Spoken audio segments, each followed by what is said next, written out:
오늘 우리 읽은 이 본문에는 7 대접의 재앙이 등장을 하고 있습니다. 7 대접의 재앙은 하나님의 진노의 마지막 재앙입니다. 그래서 남김없이 다 쏟아부어집니다. 얕은 깊이의 대접의 특성상 쏟으면 남김없이 다 쏟아 부어집니다. 우리가 오늘 읽은 이 본문의 첫 4가지 대접의 재앙은 환경의 파괴로 인한 인간의 고통을 말씀을 하고 있습니다. 나팔장의 네 번째까지 나팔도 환경 파괴를 언급을 했는데요. 그런데 대접 재앙과 나팔 재앙의 다른 차이점은 나팔 재앙의 첫 4가지 재앙은 전체적인 그런 재앙은 아니고 3분의 1에만 영향을 미치는 재앙이었는데 이 대접 재앙은 전체적인 재앙을 말씀을 하고 있습니다. 7인 재앙이나 7 나팔 재앙과는 달리 7 대접 재앙은 급하게 연속적으로 쏟아부어지는 재앙입니다. 그래서 7 천사에게 주어진 명령을 보면 각각의 천사에게 따로따로 명령이 주어지는 것이 아니고 모두에게 동시에 명령이 주어집니다. 그래서 오늘 우리 읽은 계시록 16장 1절에는 또 내가 들으니 성전에서 큰 음성이 나서 7 천사에게 말하되 너희는 가서 하나님의 진노의 7 대접을 땅에 쏟으라. 7 천사에게 동시에 하나님의 명령이 전달되는데 이제 땅으로 가서 하나님의 진노의 7 대접을 쏟아놓으라. 엄청나죠. 진노의 7 대접이 쏟아 부어질 때 어떤 일이 일어날지.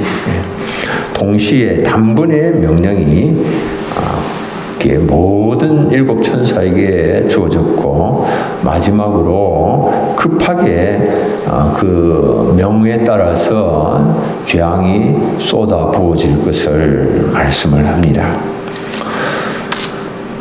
이 재앙의 내용들을 살펴보면은 첫째 천사가 대접을 땅에 쏟으니까 이게 악하고 독한 종기가 짐승의 표를 받은 사람들에게 그 종기가 납니다. 우상에게 경배한 자들에게 악하고 독한 종기가 납니다. 악하고 독한 종기는 이 고름이 나서 짓무르고 잘 치료가 되지 않는 악성 그런 독성 상처를 말합니다. 이 부분에 대하여서 성경 해석하는 주석가들은 꼭 문자적인 의미뿐만 아니고 영적으로도 이렇게 정신적인 그런 정신적인 영역에서도 악하고 독한 종기로 인하여서 고통을 당하는 사람이 있을 수 있다 이야기를 합니다. 둘째 천사가 대접을 바다에 쏟으니까 이번에는 바다가 죽은 자의 피같이 되었다 이렇게 말씀합니다. 바다가 죽은 자의 피같이 되니까 바다에 있는 모든 생물들이 다 목숨을 잃고 말았습니다. 그러니까 모든 생물들, 바다에 있는 모든 생물들, 3분의 1이 아니고 전체 바다 생물들에게 심각한 영향이 미친 것이죠. 죽은 자의 피같이 된다는 것은 바닷물의 오염 정도가 아주 심각하다는 그런 뜻이겠죠. 심각해서 심한 악취를 내고 바닷물이 죽은 자의 피가 응고되는 것처럼 그렇게 응고된 피처럼 심각한 오염과 훼손으로 인하여서 바다 생물이 더 이상 살 수 없는 그런 상황이 되는 것이죠. 셋째 천사가 그 대접을 강과 물 근원에 쏟으니까 물이 피로 변하고 말았습니다. 물이 피가 되는 것, 물이 피가 될 뿐만 아니라 수질 오염이 심각하게 일어나는 것 말하죠. 갈수록 수질 오염은 더 심해지고 있는 그런 상황입니다. 넷째 천사가 그 대접을 해에다가 쏟으니까 해가 권세를 받아서 불로 사람들을 태우는 일들이 일어났고, 그래서 사람들이 크게 태움을 받게 되었다, 이렇게 말합니다. 오존층은 태양에서 내리쬐는 이 자외선을 막아주는 역할을 합니다. 그런데 이 대기의 심각한 오염으로 인해서 오존층에 구멍이 뻥뻥 뚫리고 있습니다. 거대한 구멍, 알라스카만한 그런 구멍들이 뻥뻥 뚫리고 있는데, 오존층이 파괴가 되니까 자외선이 직접 내려옵니다. 그런데 그 오존층의 파괴 속도가 점점 더 이렇게 빨리 확산되고 있습니다. 지금 현재 러시아, 스칸디나비아 반도, 독일, 또 영국, 캐나다까지 이미 파괴된 그런 오존층이 파괴되어 있다라고 말합니다. 오존층을 뚫고 들어온 자외선으로 말미암아서 피부암이 과거보다도 3배나 더 많아졌습니다. 백내장도 빈번하게 발생하고 있습니다. 여러분들 옛날에는 백내장 하면 연세가 지긋하신 분들, 나이는 50대, 60대 뭐 이런 분들에게서 생기는 질병인 줄 알았는데, 지금은 자외선으로 말미암아서 이 젊은 사람들에게도 백내장이 빈번하게 발생을 하고 있습니다. 자외선에 자주 노출되면 어떤 일들이 일어나는 거 아니까 면역력이 약화가 됩니다. 면역력이 약화되어서 전염병에 걸릴 그런 가능성들이 점점 더 높아지고 있습니다. 그래서 전염병은 이런 대기의 오염으로 인한 오존층 파괴로 인해서 자외선에 더 많이 노출되니까 과거보다도 더 쉽게 전염병에 걸리게 되고, 그리고 쉽게 세계적으로 퍼져나가고 팬데믹 현상들이 나타나는 것을 보게 됩니다.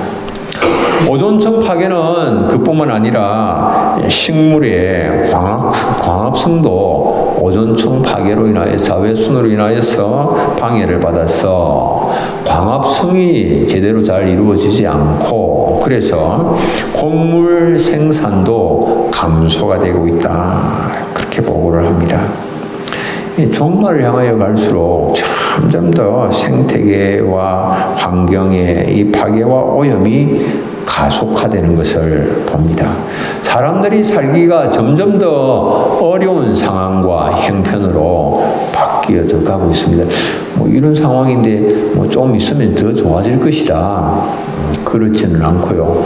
성경이 마지막으로 갈수록 우리가 사람이 살 수 있는 그런 환경이 점점 좋아지지 않는다라고 말씀합니다. 그러나 그런 가운데서도 우리가 이 대접재앙을 통하여서 얻게 되는 그런 교훈이 있습니다. 그것은 뭐냐면 대접재앙에 하나님의 공의가 나타난다라고 하는 겁니다. 대접재앙에서 우리는 하나님의 공의를 볼 수 있어야 됩니다.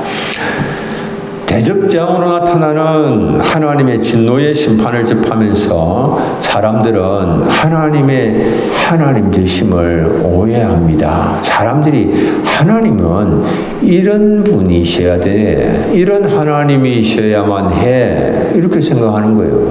자신들의 생각에 하나님이 어떤 분이셔야 하는가, 그 자기들이 이제 규정을 짓는 겁니다. 그래서 하나님은 사랑의 하나님이셔야 되는데, 사랑의 하나님께서 어떻게 저토록 무섭고도 잔인한 그런 심판을 하실 수가 있지? 그렇게 하면서 막 하나님께 대하여서 불평하고 원망하고 하는 일들을 합니다. 이 대접의 진노에 나타난 하나님의 진노가 전 세계적이거든요. 그리고 두렵고 아주 무서운 그런 일들이 일어나고 있거든요. 그러나 그것은 사람들이 생각하는 것처럼 단순히 그런 것은 아닙니다. 하나님께서 단순히 그냥 보복 차원에서 벌하시는 것이 아니죠. 원수 갚는 차원에서 그렇게 하시는 것이 아니죠. 하나님은 죄에 대하여서 가지시는 하나님의 그 거룩하심이 죄에 대하여서 견딜 수가 없는 겁니다. 하나님의 그 순수하심이 죄에 대해서는 그냥 참고 그냥 넘어가실 수가 없는 것입니다. 거룩하신 하나님이시기 때문에 죄를 미워하시는 것은 필연적인 겁니다. 이건 하나님의 거룩하심 때문에 죄를 그냥 눈 감고 하나님 넘어가실 수가 없는 겁니다. 그래서 사도 바울이 하나님의 공의란 도대체 어떤 것인가? 사도 바울이 하나님의 공의에 대해서 말을 합니다. 이렇게 표현을 합니다. 데살로니가 후서 1장 6절 7절 우리 함께 한번 읽어보겠습니다. 너희로 환난을 받게 하는 자들에게는 환난으로 갚으시고 환난을 받는 너희에게는 우리와 함께 안식으로 갚으시는 것이 하나님의 공의시니 주 예수께서 자기의 능력의 천사들과 함께 하늘로부터 불꽃 가운데 나타나실 때에 이렇게 말씀합니다. 그래서 성도들에게 환난을 받게 하는 자들에게는 하나님께서 환난으로 갚으시고 믿음을 지키기 위하여서 환난을 받는 자들에게는 안식으로 갚으시는 것이 하나님의 공의다.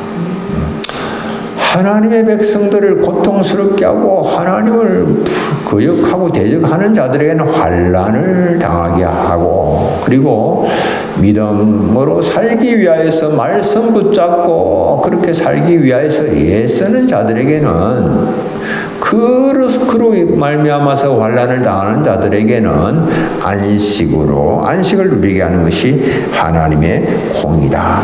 이렇게 이제 말씀을 하거든요. 그러니까 막 천사들은 막 무서운 이런 하나님의 진노로 인하여서 사람들이 고통 가운데 막 견딜 수 없는 그런 고통 가운데 처해지는 모습을 보면서 천사들이 하나님을 찬양합니다. 하나님의 심판이 어려우시다고 찬양을 합니다. 계시록 16장 5절 내가 들으니 물을 차지한 천사가 이르되 전에도 계셨고 지금도 계신 거룩하시니여 이렇게 심판하시니 어려우시도다. 막 어떤 사람들은 하나님이 자비의 하나님인데 어떻게 이렇게 잔인한 심판을 하실 수가 있어? 이렇게 말하지만 그러나 하나님이 어떤 분이신가라고 하는 것을 아는 천사들은 그런 심판을 보면서 하나님 이렇게 심판을 하시니 어려우시도다. 그 심판 가운데 하나님의 공의가 나타납니다. 그러니까 어렵다라고 그렇게 말합니다. 제단도 또 그렇게 말합니다. 7절에 또 내가 들으니 제단이 말하기를 그러하다. 주 하나님 곧 전능하신 이시여 심판하시는 것이 참되시고 어려우시도다 하더라.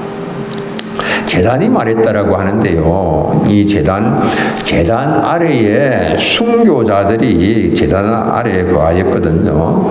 그곳에서 순교자들이 막 제단 아래에서 하나님께 기도했지 않습니까? 우리가 앞에서 봤거든요. 계시록 6장 10절에 보면 그들이 이렇게 기도했습니다. 큰 소리로 불러 이르되 거룩하고 참되신 대주제여 땅에 거하는 자들을 심판하여 우리 피를 갚아주지 아니하시기를 어느 때까지 하시려 하나이까.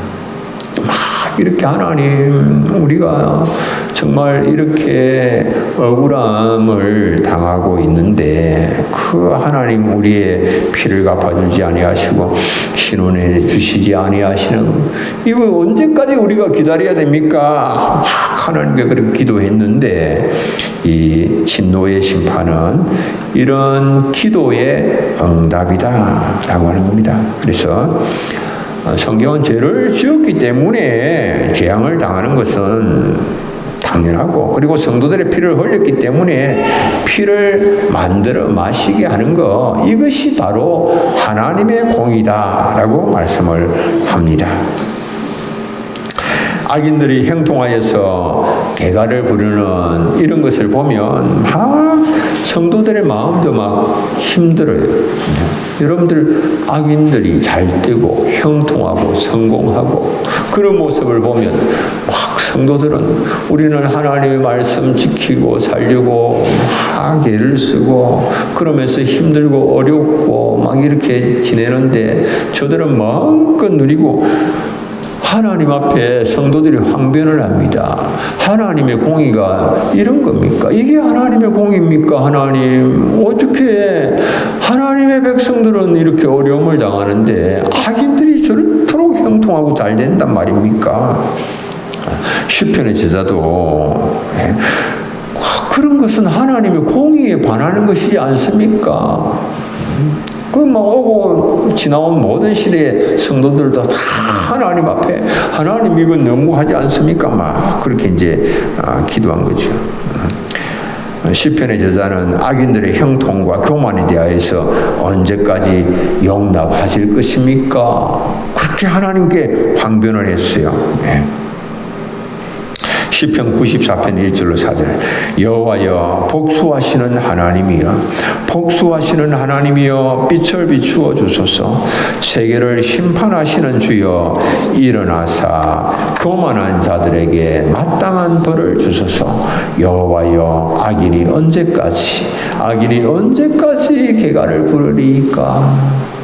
그들이 마구 짓거리며 교만하게 오만하게 떠들며 죄악을 행하는 자들이 다 자만하나이다. 악인들이 이렇게 교만하고 교만을 떨고 자만하게 행동하고 마구 짓거리고 우리가 승리했다고 이겼다고 개가를 부르는 이런 상황, 이거 하나님 언제까지 이거 내버려 두시겠습니까?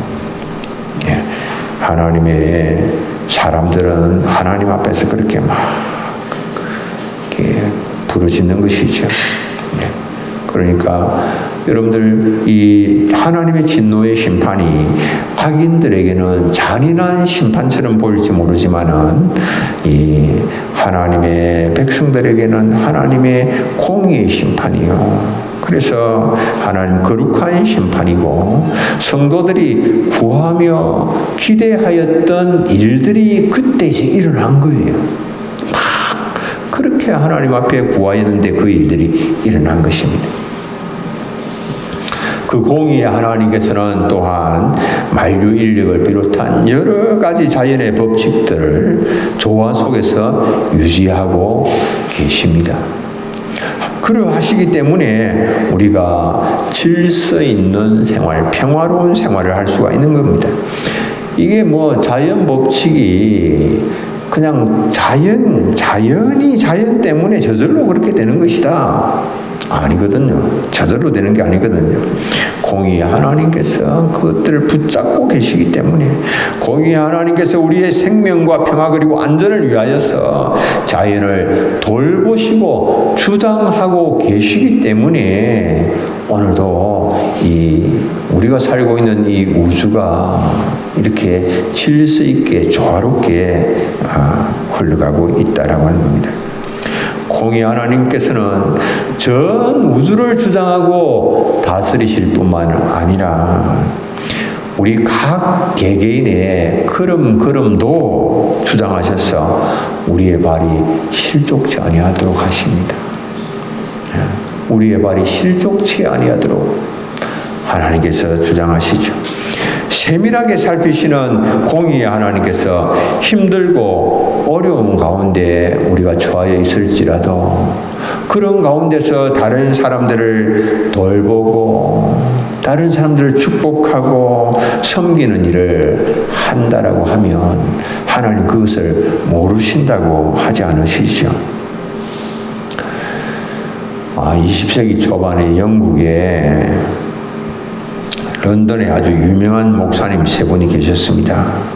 한 분은 그리스도교의 마이어 목사님, 또 한 분은 그 당시 세계에서 설교를 최고 잘한다라고 하는 침례교의 스펄전 목사님, 그리고 한 분은 웨스트민스터 채플의 캠벨 몰간 목사님, 이 세 분이 계셨어요. 근데 이제 캠벨 몰간이 미국에서 잠시 사역을 하다가 영국으로 돌아와서 웨스트민스터 채플, 웨스트민스터 교회를 담임하게 됐는데, 그때 마이어 목사가 이런 고백을 했습니다. 몰간 목사가 미국에 있을 때는 그를 위하여서 기도가 잘 되었는데, 그런데 같은 도시에 있게 되니까, 런던이라고 하는 같은 도시에 있게 되니까 그를 위해서 더 이상 기도하지 않게 되더라, 그렇게 말했습니다. 이게 무슨 말인가 하니까, 같은 도시에 있으니까 그를 위하여서 기도하고, 그래서 그가 잘 되면 하는 그런 생각 때문에 시기심이 발동이 돼서 그를 위하여서 기도가 안 나오더라라고 하는 겁니다. 그래서 마이어 목사가 기도를 했습니다. 하나님, 제 마음 속에 이런 시기와 질투를 없애 주옵소서. 근데 그 시기와 질투라고 하는 게 참 대단합니다. 그게 그냥 쉽게 없어지지 않아요. 아무리 기도해도 그 시기가 끝이 나지를 않습니다. 그렇게 위대한 목사님들에게 그런 일들이 일어난 거예요. 근데 그때 하나님께서 이 마이어 목사에게 이런 음성을 들려주셨습니다. 네 기도를 바꿔라. 기도를 바꿔라. 질투를 없애달라고 기도하지 말고 그들을 위해서 축복하며 기도하라. 그냥 질투하지 아니하도록 그렇게 그것을 위하여 기도하는 것이 아니고 축복하는 기도를 해라. 주님의 음성이었습니다. 그래서 이제 그렇게 기도하기를 시작을 했습니다. 하나님, 스펄전 목사님과 캠벨 몰간 목사님과 그 교회들을 축복해 주십시오. 근데 그렇게 기도하니까 마음에 막 평안과 기쁨과 자유가 생겨나기 시작을 했습니다. 어느 날 이제 자기 교회에서 예배를 드리면서 공개 석상에서 유명한 기도를 했습니다. 하나님, 몰간 목사의 교회를 축복해 주셔서 사람들이 메워지도록 해주시고 들어갈 자리가 없거든 우리 교회로 보내주시옵소서. 그렇게 기도를 했습니다. 이건 저는 이게 그 몰간 목사님의 기도인지는 몰랐는데 저도 이런 기도를 했거든요. 막 우리 교회에 대해서 막 비난하는 그런 사람들이 있고 그러길래 하나님, 그냥 막 우리 교회는 너무 위쪽에 산쪽에 붙어서 사람들이 거의 잘 안 간다 막 그러고 그러길래 하나님, 근처에 있는 교회들만 다 차게 하시고 차서 그 앉을 자리가 없거들랑 우리 교회도 보내주십시오. 저도 그런 기도를 했어요. 저는 그런 기도를 했는데 마이어 목사님 그렇게 기도를 한 겁니다. 그런데 이렇게 막 축복하는 그런 기도를 한 결과 이 마이어 목사님은 위대한 저술가로서의 삶을 살게 됩니다. 하나님께서 그를 축복을 해주셔서 그래서 많은 사람들의 신앙적으로 엄청난 영향력을 미치는 그런 위대한 저술들을 많이 이렇게 작성을 한 것입니다. 하나님의 법칙은 그렇습니다. 형제를 축복하면 그 축복이 나에게 흘러오는 거, 이게 하나님의 법칙이에요. 우리가 이 법칙에 따라 살아야 됩니다. 잠언 24장 17절로 18절 우리 함께 한번 읽어보겠습니다. 이 원수가 넘어질 때에 즐거워하지 말며 그가 엎드러질 때에 마음에 기뻐하지 말라. 여호와께서 이것을 보시고 기뻐하지 아니하사 그의 진노를 그에게서 옮기실까 두려우니라. 아멘. 예. 우리가 축복해야 됩니다. 축복하면 축복이 나에게로 흘러오는 겁니다. 그래서 좀 이런 삶이 되면 좋겠어요. 자꾸 공의의 하나님 다 우리를 다 보시고 계시고 아시고 계시는데 그 하나님 앞에서 나는 다른 사람들을 시기하고 질투하고 그러면서 막 하나님 나를 잘 되게 해 주십시오. 그렇게 하시겠습니까? 공의 하나님께서. 공의 하나님께서 그런 기도를 들으시겠습니까? 안 들으시는 거죠. 그래서 우리가 막 다른 사람들을 축복하고 잘 되는 일을 위하여 세워지는 일들을 위하여 그들을 위하여 기도하고 그러면 그 축복이 우리에게 흘러들어오는데 그런 삶을 사시는 우리 교우님들 되시길 바랍니다. 두 번째로는 대적장에 나타난 인간의 어리석음. 인간이 얼마나 어리석은가. 우리의 어리석음을 깨달아야 됩니다. 세상에는 선과 악이 공존합니다. 알곡과 가라지가 섞여 있습니다. 대추수의 날까지 함께 공존하게 됩니다. 근데 세상 끝이 마지막이 도래하면은 하나님의 진노의 심판이 세상에 쏟아부어질 때에 그때에 가라지는 거두어서 불에 던집니다. 그리고 알곡은 천국 창고에 들이게 됩니다. 그런데 어리석은 인간들은 이 하나님의 이토록 무시무시한 진노를 접하면서도 회개하지 않습니다. 오히려 하나님의 이름을 비방하고 대적합니다. 계시록 16장 9절 사람들이 크게 태움에 태워진지라. 이 재앙들을 행하는 권세를 가지신 하나님의 이름을 비방하며 또 회개하지 아니하고 주께 영광을 돌리지 아니하더라. 이런 것들을 막 보여주시고 이렇게 진노를 하나님 나타내시는 것은 사람들이 회개하고 돌이켜서 살도록 하시기 위한 목적인데 그런데 사람들은 그걸 모르는 거예요. 모르고 오히려 막 회개하지 아니하고 하나님의 이름을 비방하고 대적하고 영광을 돌리지 않는 겁니다. 어리석은 사람들은 그 마음에 하나님이 없다고 합니다. 어리석은 사람들은 그 마음에 하나님은 그냥 사랑의 하나님이실 뿐이야 이렇게 생각합니다. 전혀 하나님이 공의의 하나님이시다라고 하는 사실을 생각지를 못합니다.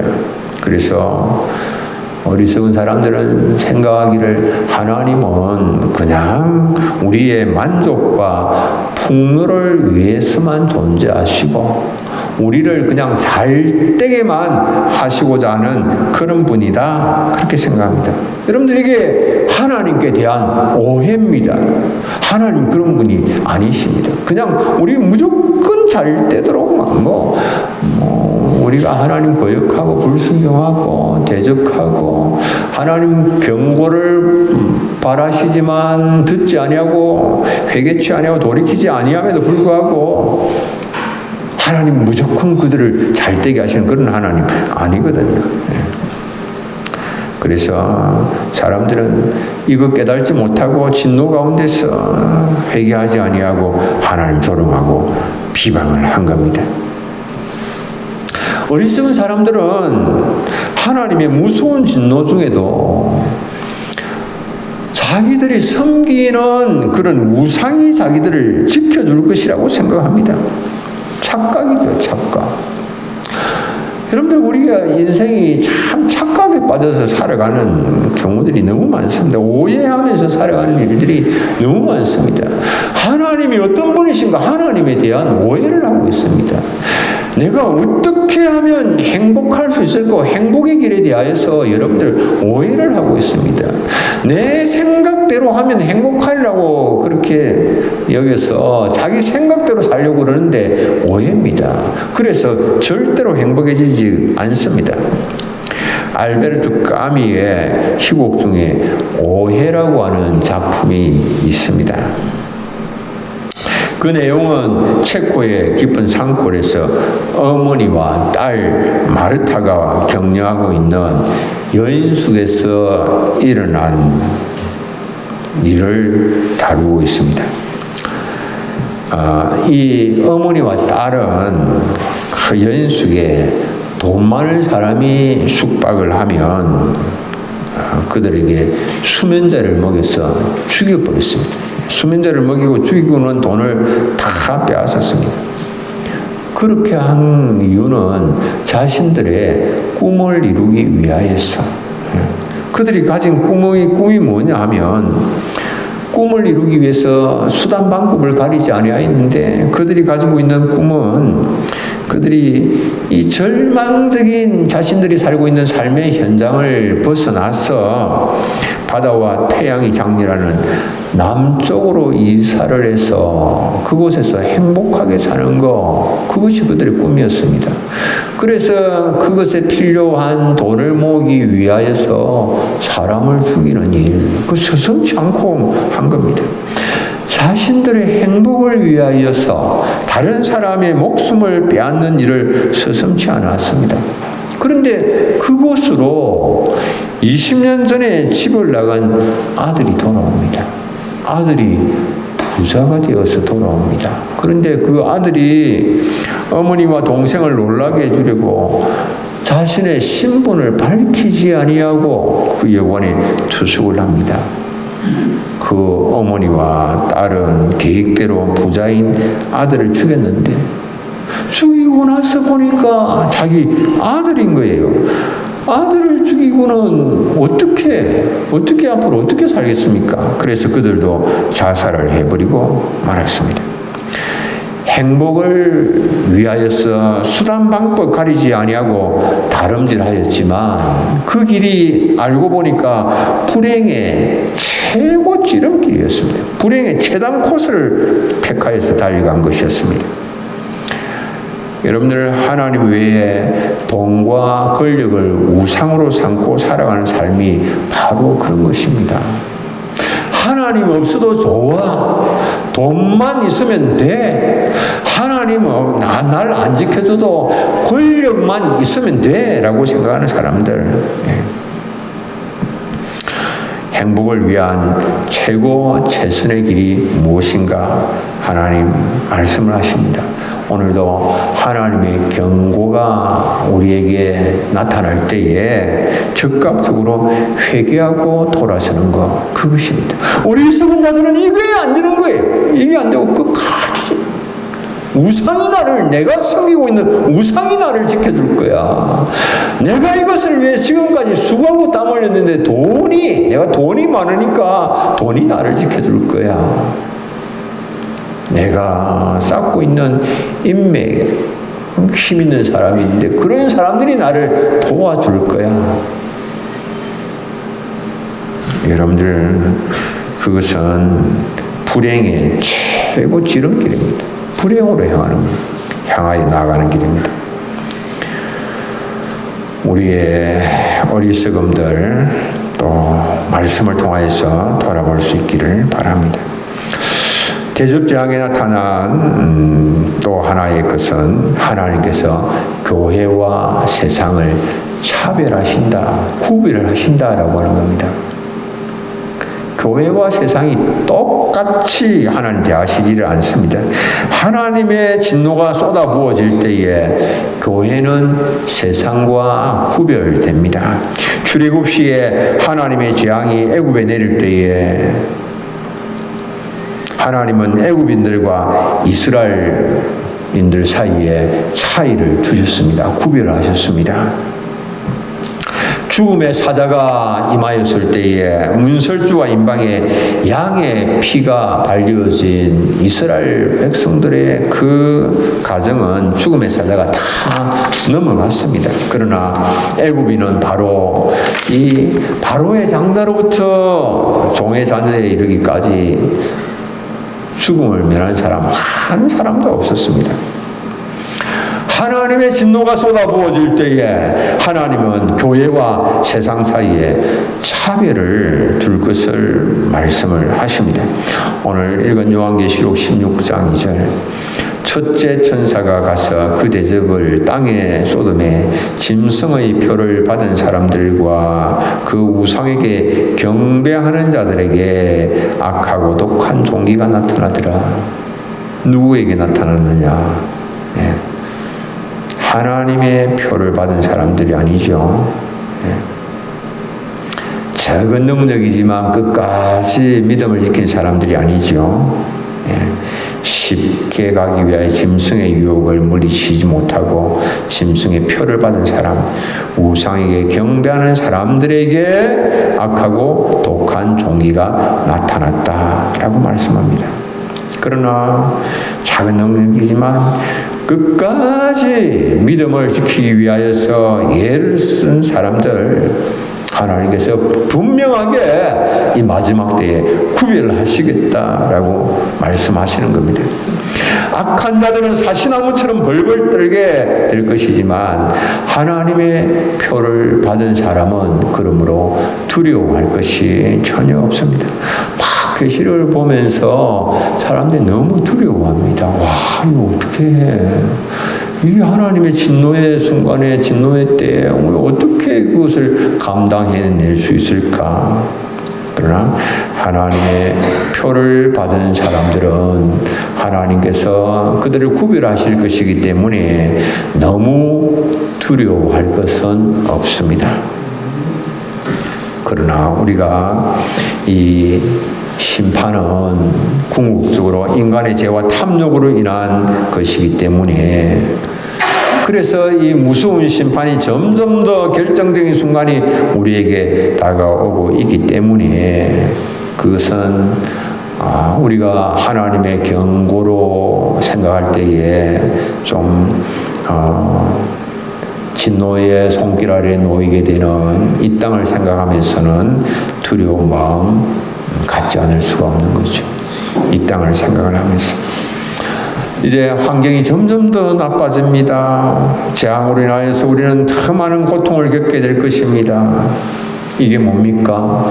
하나님께서 우리에게 주시는 경고거든요. 그래서 이 하나님의 진노의 손 아래 놓이게 되어지는 이 땅을 생각하면서 참 두렵습니다. 우리가 깨어 있어야 될 그런 이유입니다. 그러나 이 진노는 하나님의 공의 가운데 진행이 되는 것입니다. 하나님의 자녀들은 그러므로 두려워할 것이 없습니다. 왜? 하나님의 공의는 자기 백성을 구원하는 것이며 하나님의 공의는 믿음을 위해서 환난을 당한 자들에게는 안식으로 갚으시는 것이 하나님의 공의이기 때문에 너무 두려워할 필요가 없는 것이죠. 예수 그리스도를 마음에 영접한 사람에게는 그 진노의 시간 그것을 보면서 하나님의 구원의 때가 점점 더 가까워지고 있구나. 이거거든요. 그러니까 마냥 두려워할 일은 아니죠. 기대와 소망 가운데에 하나님께서 우리를 구원하시는 그 순간을 맞을 수가 있는 겁니다. 여러분들. 이것에 대한 분명한 확신이 있어야 되고 담대함이 있어야 되고 흔들리지 아니한 그런 믿음이 있어야 되는 일이죠. 우리는 하나님의 진노의 심판을 이렇게 들었지만은 그러나 하나님께서 만물을 새롭게 하시는 날이 점점 더 가까워지고 있다라고 하는 것을 깨닫게 되는 겁니다. 이 진노를 통해서 듣기는 하나님의 진노의 심판이 지금 막 우리에게 다가오고 있다라고 하는 것을 듣지만은 그러나 그것을 통해서 통하여서 우리가 깨달는 것은 하나님께서 만물을 새롭게 하시는 날, 그날이 점점 더 가까워오고 있다라고 하는 이 사실을 우리가 깨달죠. 그리고는 하나님의 공의에 합당한 삶을 이제 내가 살아야 되겠다. 하나님의 그날이 가까워오고 있기 때문에 하나님께서 자기 백성에게 진노의 심판으로 말씀하신 이유가 죄를 깨닫고 죄에서 돌아서도록 하기 위함 아닙니까? 우리에게 왜 지금 우리가 이 하나님의 이 마지막 때에 이 무서운 진노에 대한 말씀을 우리가 또 보고 또 듣고 그 말씀 통해서 경고를 받는 이유가 돌아서도록 하기 위해서. 지금 현재 내가 가고 있는 이 길이 하나님께서 기뻐하시는 길이 아니면 깨닫고 돌아서도록 하기 위한 것입니다. 사랑하는 우리 교우님도 오늘도 말씀을 통하여서 자신의 모습을 좀 살펴보시고 즉각적으로 회개하고 돌아서는 우리 성도님들 다 되시기를 바랍니다. 우리 찬송 한 장 부르겠습니다. 70장 피난처에 있으니